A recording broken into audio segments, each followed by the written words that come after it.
Right now I'm going to be showing you how to make your Japanese GameCube be able to play North American titles. I've already done the mod on this particular system. I'm only going to be simply showing you where to actually make the connections.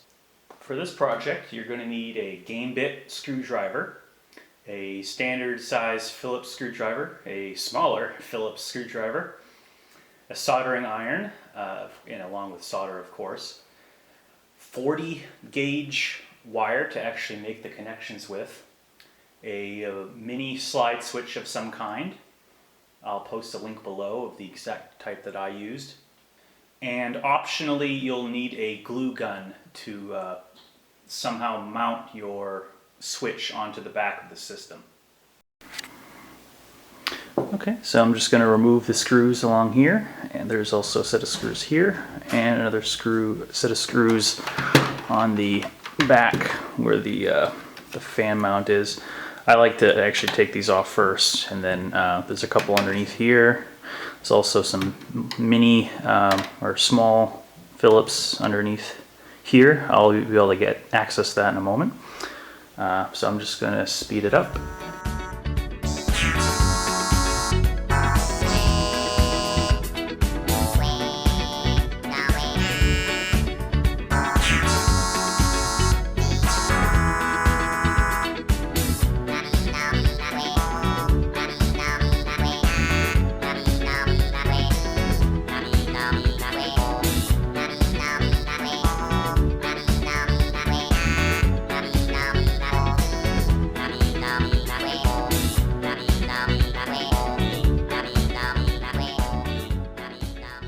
Once we've gotten all the screws out, this assembly, the CD drive or DVD drive assembly, will come off.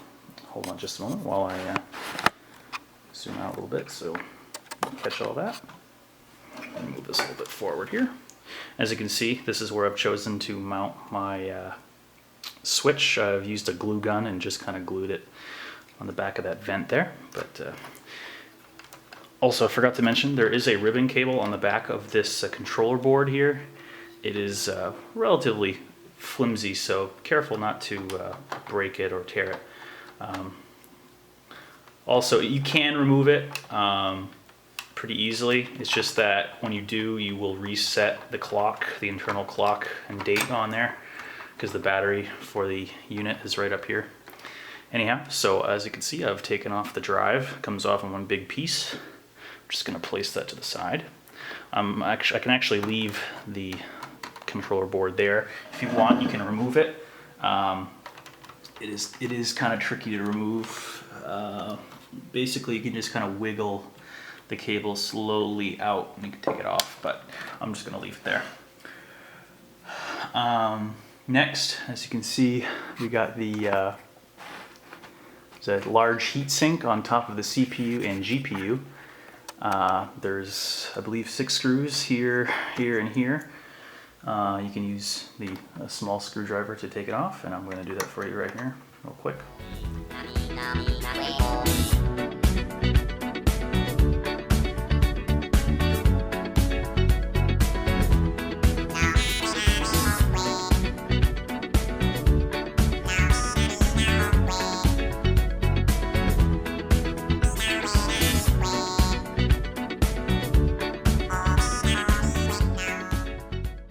Anyhow, now there is a paste underneath the heatsink.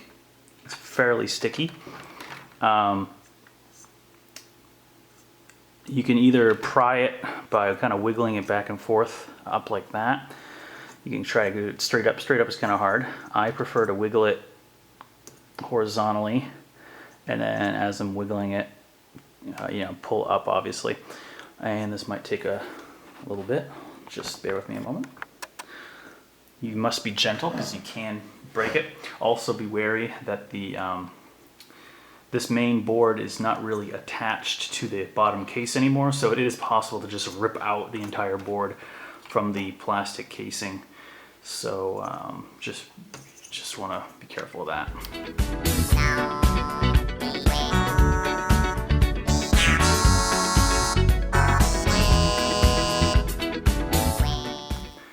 As you can see, some of the paste chose to stay on the processor. That's fine.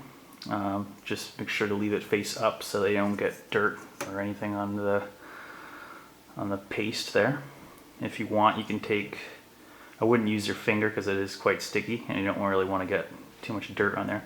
You take like a knife or something and kind of spread it around a bit if you wish, but anyhow, so this is where we get to the small stuff.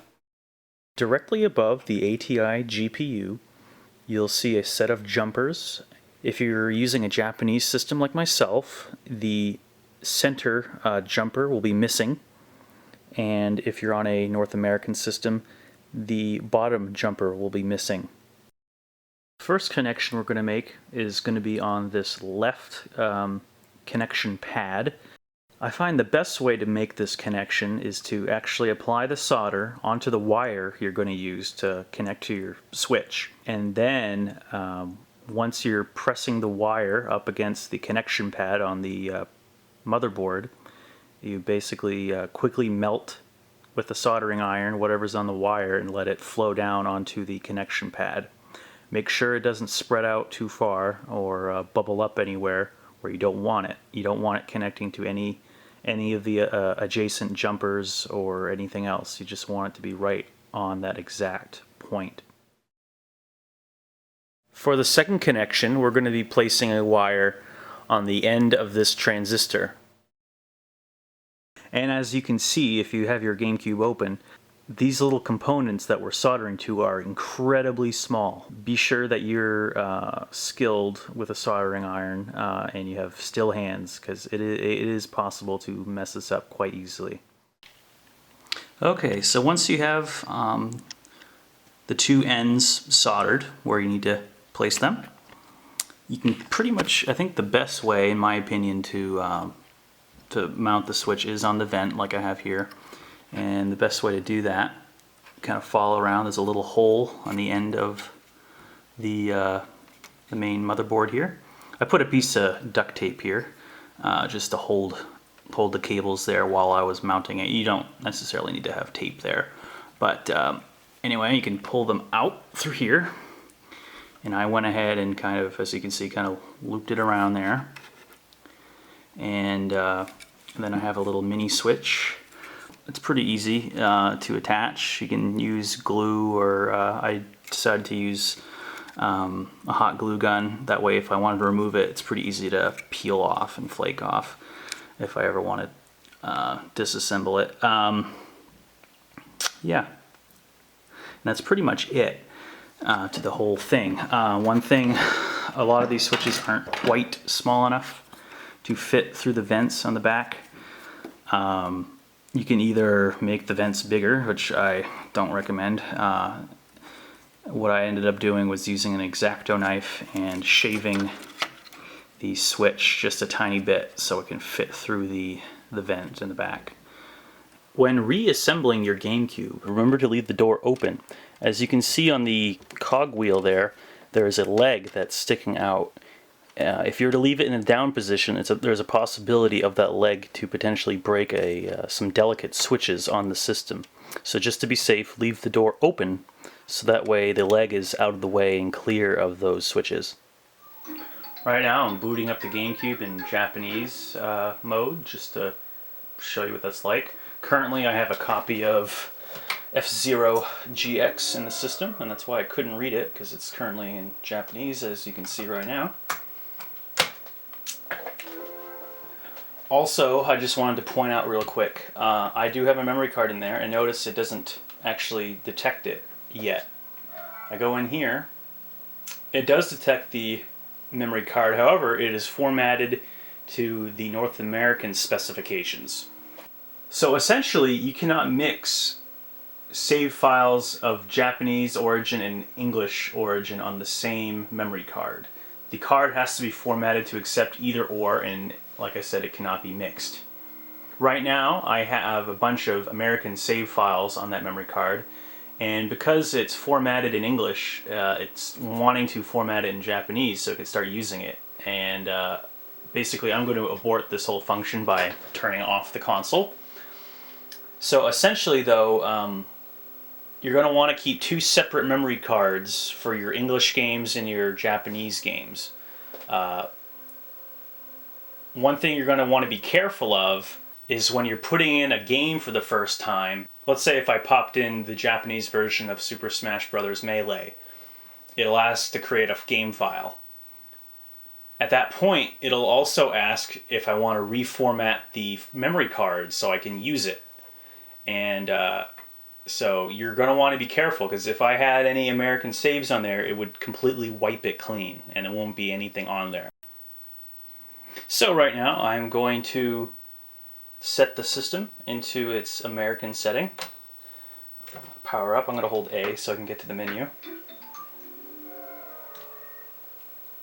And now, as you can see, it's reading the memory card, and there's all my English save files. And now I can actually read F-Zero GX, and I'll even boot it up to prove it. And there it goes. It's starting up. It's reading the memory card. There you go.